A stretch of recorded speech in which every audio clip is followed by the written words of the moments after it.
All right.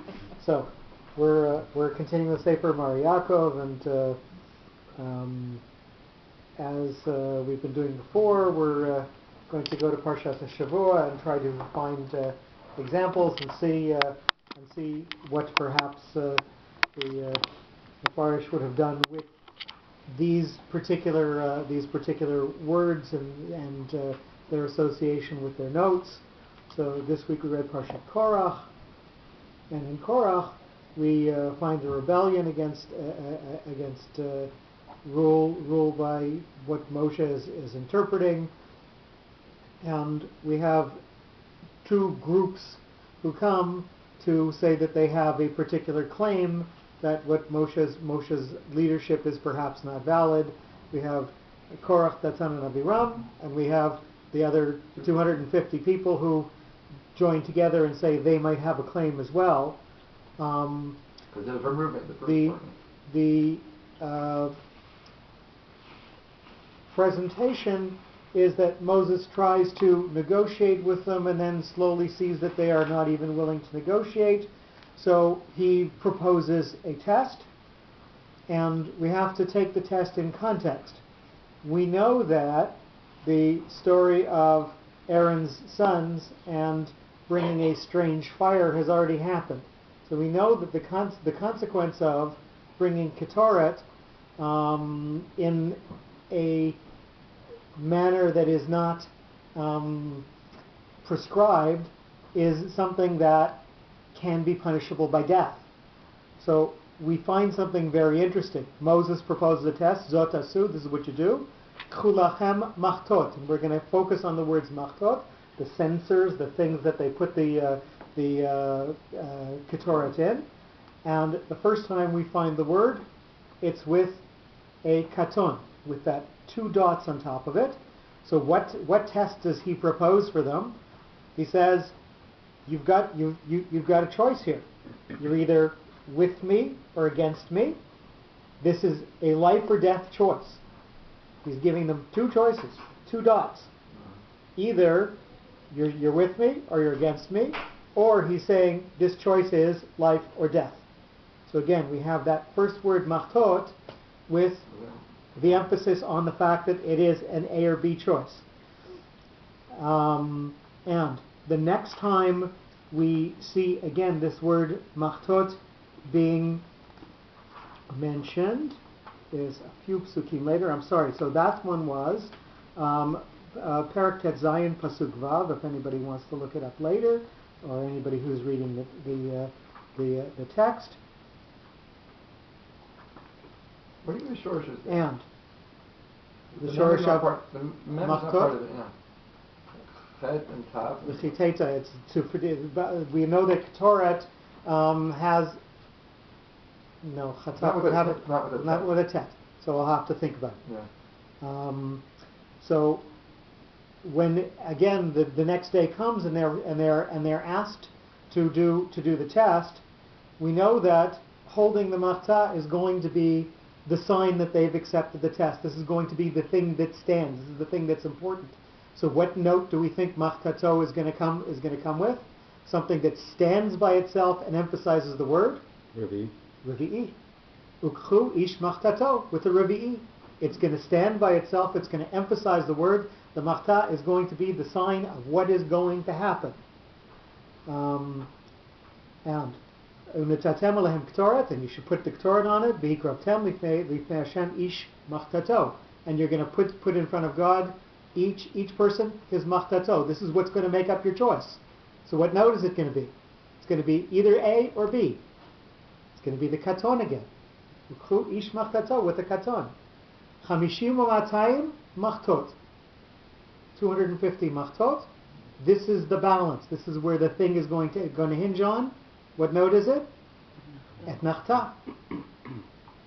And we have to realize that there's a separate category. There's also Korach or Datan v'Abiram and Aaron who have a different accounting between them because the level of the argument is perhaps different.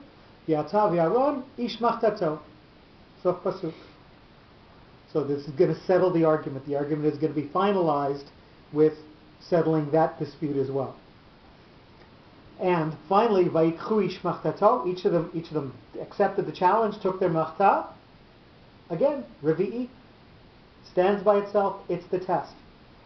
So we see that the way that we are giving meaning to the words with the notes carries through into the story. In each context that we see the same word appearing, it tells additional facts about the understanding of the people and the fact that they knew the import and the danger and the implications of what they were doing. So I just found that again very interesting way to equate the notes, and we see that we're sort of inculcating some of this concept because we can recognize now when we see a context what note would fit for it. I want this on say on This is on tape. Good. That I see if the doctor thing doesn't work out with you, you always say something to fall back on, right? Mm-hmm. You are going to write the other four. Come on, you just proved it. Well, we're gonna look into whatever handwritten notes there are on Schmutz, and we'll continue on.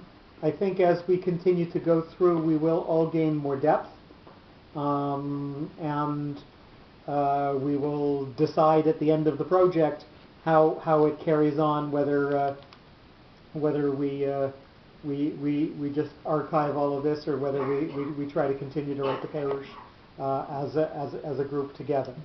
Fascinating. So, Wow. thank God, my wife and I just had a couple of weeks in Yerushalayim, and we managed to take, or I managed to take my list of all of the books that I could find on Ta'amei HaMikra, on the notes that are in the Torah. I found a list of 9 different books. Of those 9 different books, I located 2. There are actually 3. One was for Ashkenazi notes and one was for Sephardi notes. I didn't buy the Sephardi note one, but the primary source that I was looking for right now, the only thing that I can find is a handwritten copy of the original manuscript, and it's tens of thousands of dollars, and Wow. we'll wait for that one. The other ones, the good people at Feldheim Bookstore in Mea Shearim told me that I should go to New York.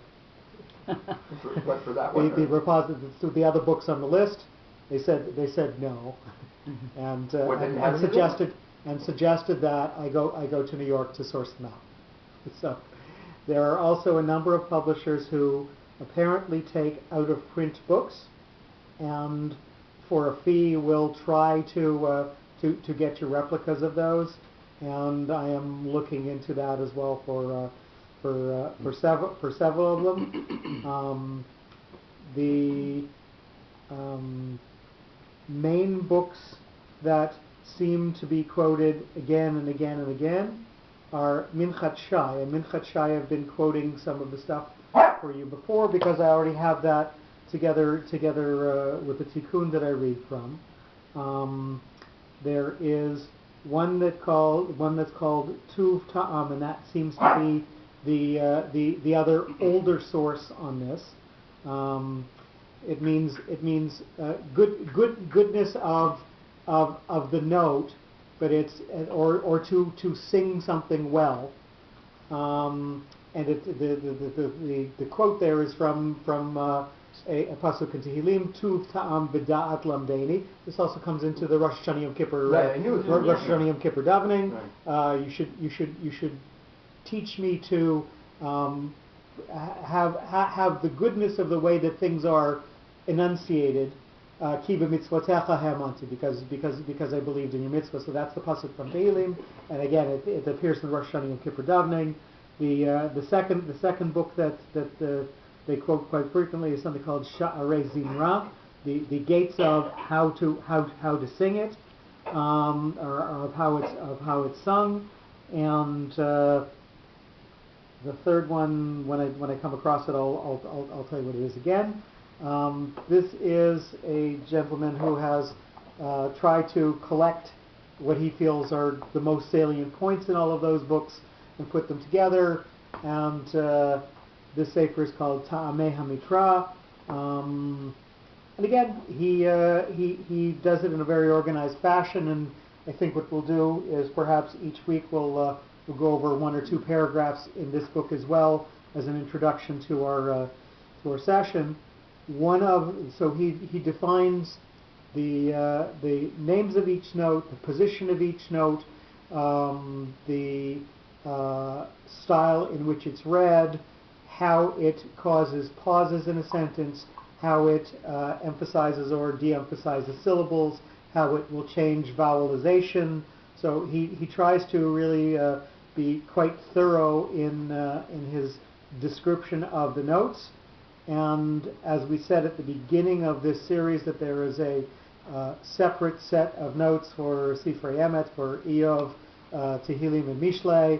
And again, he has a section that defines how those notes are codified and how they're pronounced as well, including telling you how they will parse out a sentence with pauses, and including how musically they would be sung or intoned.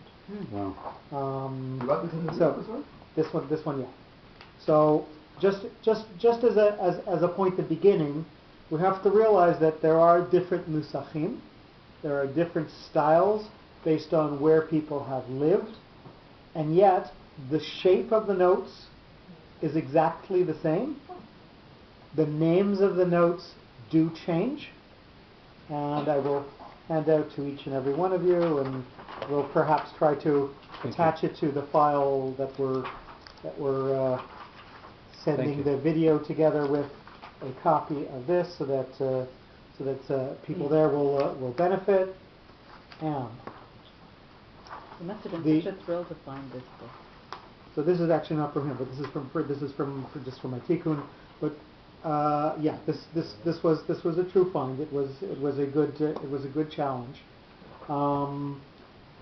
The naming of the notes is mostly done in Yerushalmi Aramaic, the language of Babylon that had migrated back to Israel with those people who returned. And when you go back to earlier writings, to Balei Masorah, to people who had more of a direct connection to direct lineage handed down, these names of notes are still quoted by them.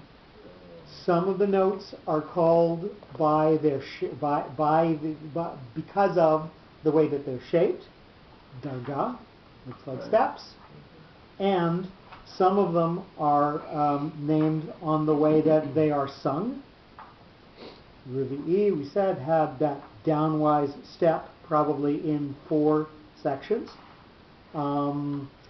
Each word will have syllables that are intoned and syllables that are not intoned. A syllable that or syllables that are emphasized by the note, and syllables that are not emphasized by the note. The ones that are emphasized by the note are called ma'arich or ma'arichin, that you lengthen that particular syllable of a word, and the syllables that are not getting the emphasis are called mukafot or nismachot. They are next to or connected to the ones that are intoned, but they don't, or the ones that are featured, but don't get the emphasis. The various books that talk about the notes wax quite poetically about what the shapes mean.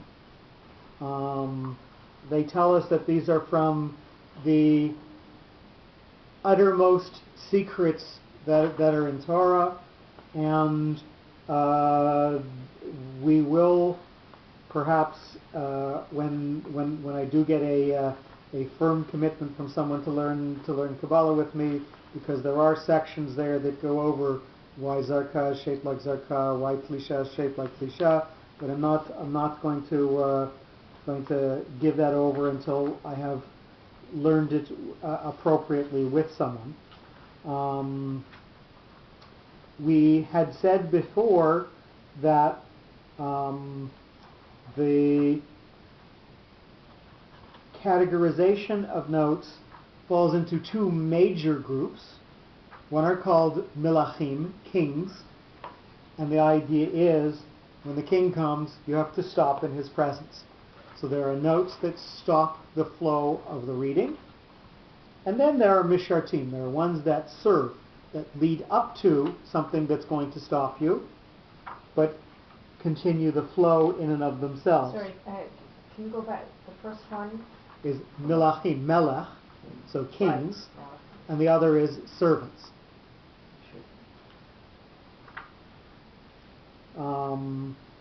And later on, we'll again, I'll give you another photocopy to work on next week to see this categorization maybe in action.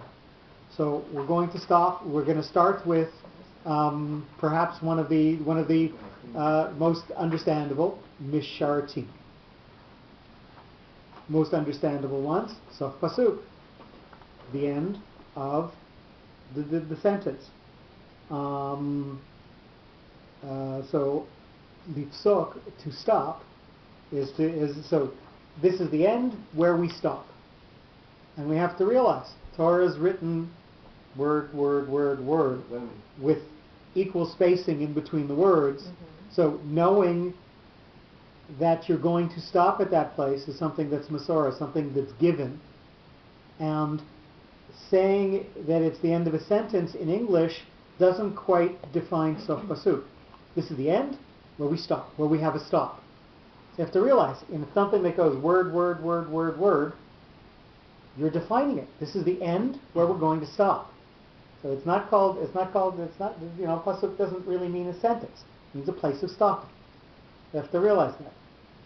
Very interesting thing that is brought forward by two of the three sources that I quoted to you before. The sof pasuk is not that colon, is not those two dots that are there at the end of at the end of each sentence, as we see it in Torah.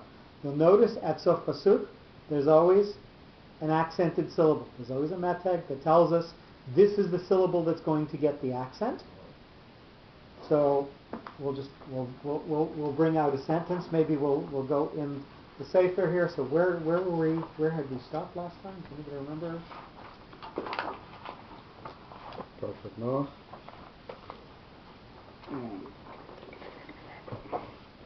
It's page 49. It's Parak Het, Pasuk Vav, I believe.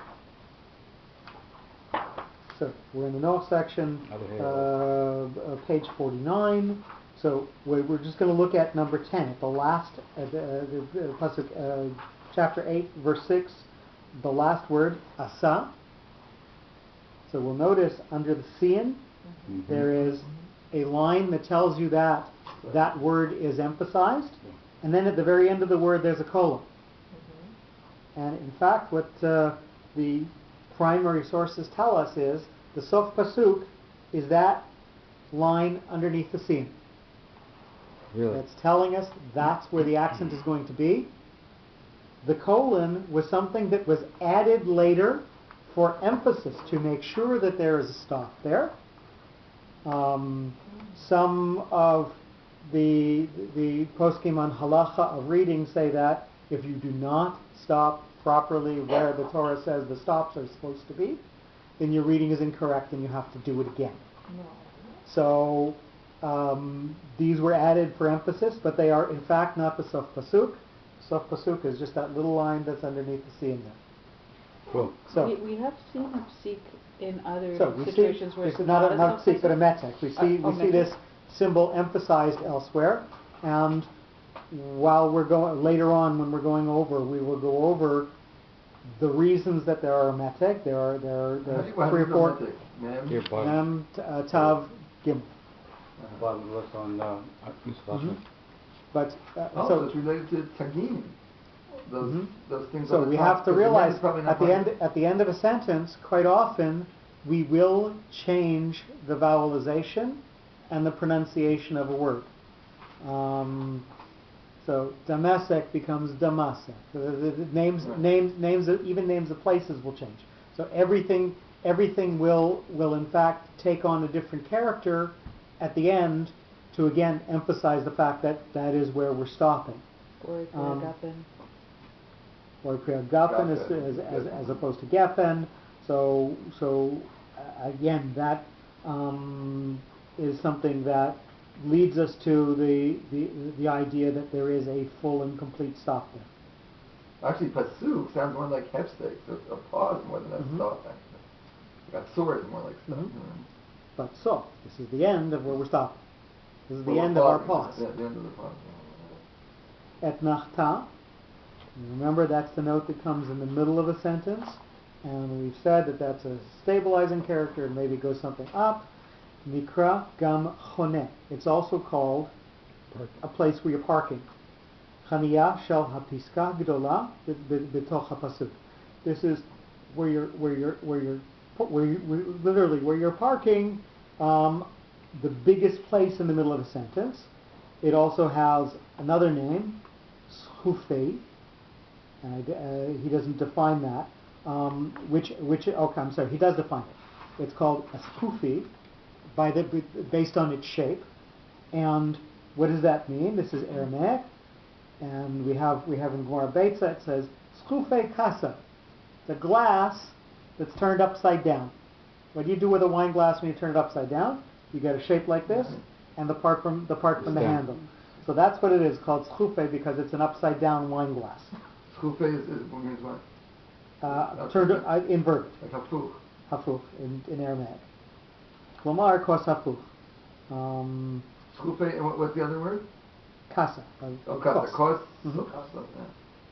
So this is the third book that I had forgotten the name temporarily. Mishpatei Atamim, the laws of the notes. Segol.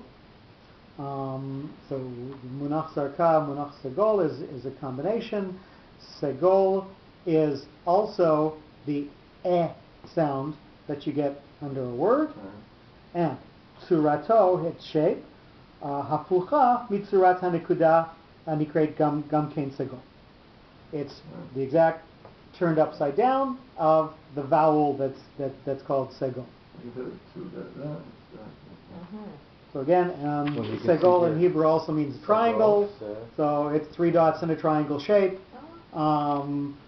Skula means blessing, and the idea is a triangle is something where there is a good sense of completion and balance.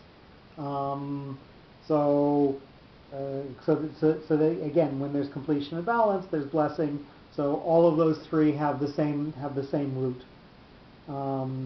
And Rashi and Dvarim makes a note of this. V'yitem le'am segula.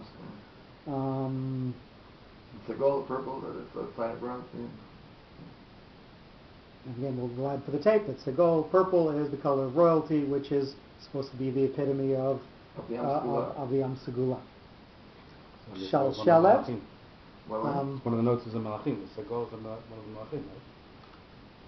Which makes sense. It's just purple. Yep. Shalshelet. Kishmo Kain Surata.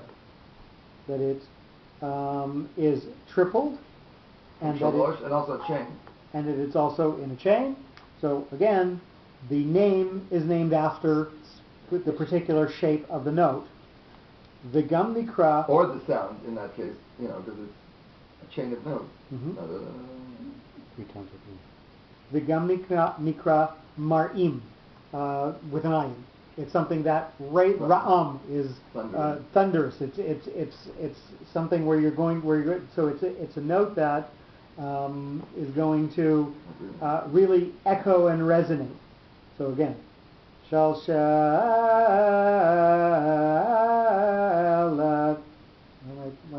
You missed one.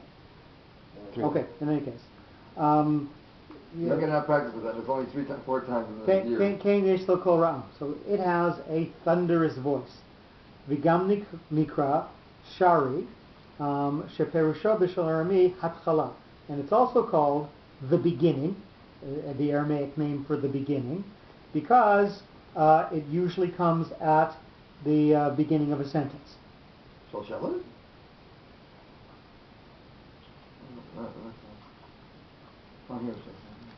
Zakef, and I think he's referring here to Zakef Gadol, Tzurato Shnei Nekudot, Zekufot, Zo al Zo, Me'al Ha'ot Hamutemet. It's 2 dots that are upright.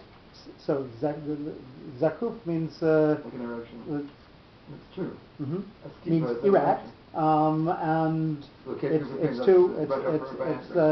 it's upright on top of the syllable that's going to get the emphasis. Tipcha, and here we have one of those inscrutable things. Lo yadua tam shmo. Oh, we don't know why it's called that. No, I thought from tefach or something. You remember? Mm-hmm. So our thoughts were that tefach means a handbreadth. Doesn't seem to apply. V'hu misuman mitachat laot hamutemet, and it's put underneath the letter that is getting the emphasis, the syllable that's getting the emphasis. Although look at the surah of tipcha. It's almost like doesn't it look like a hand scooping up, sort of? The kav hanotel yamin, with a line that's look. That's going to the right. You know what I mean? Mm-hmm. But again, we would have to separate that out from mercha. Certainly, because it's headed towards the right, then it might get the name tefach preferentially over mercha. If we're saying that it's named after a hand, but we're speculating here. We don't have anything to stand on. Revia or Revi'i, Kachu nikra bilshon Arami. This is what it's called in Aramaic. Bilshon Ivri nikra miyushav. That you're going to sit on that place. So again, we'll remember that this is the note that we're saying is going to strongly emphasize the word, make it stand out by itself. V'hu perush milat revia bilshon Arami, and that's what miyushav means. Sitting on that spot is what this word means when translated from Aramaic to Hebrew. When you say, like in this chart that you gave out, there should be really another column because there's no miyushav here, so that would be. No, I know, but obviously that's the name of the note. But I'm saying you're saying that miyushav is another name for it in Aramaic, sort of. Well, there's in Aramaic. So when you go back to some of the more older sources, you will find other names for some of the notes. So this could be extended, this chart. Mm-hmm. But this is perhaps this chart here that you've got in front of you is modern pronunciations. That's the modern ones that are there. There really is nothing else that is in common usage now. So that's the chart that you've got there now. Zarka, Surato al Shem Neginato. The shape is based on the way that you sing it.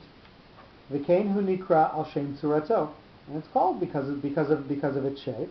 The Zarka hu b'lshon Arami, the b'lshon Ivri hu sinor. That it's a pipe. It's a way that things flow through. You're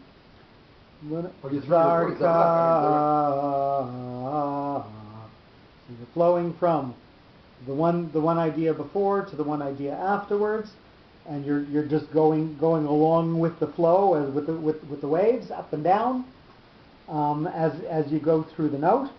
The kanireh shehut surat hatzinoriyut, that it's the shape of being like a pipe. Shetirgem unkelus al mazligotav.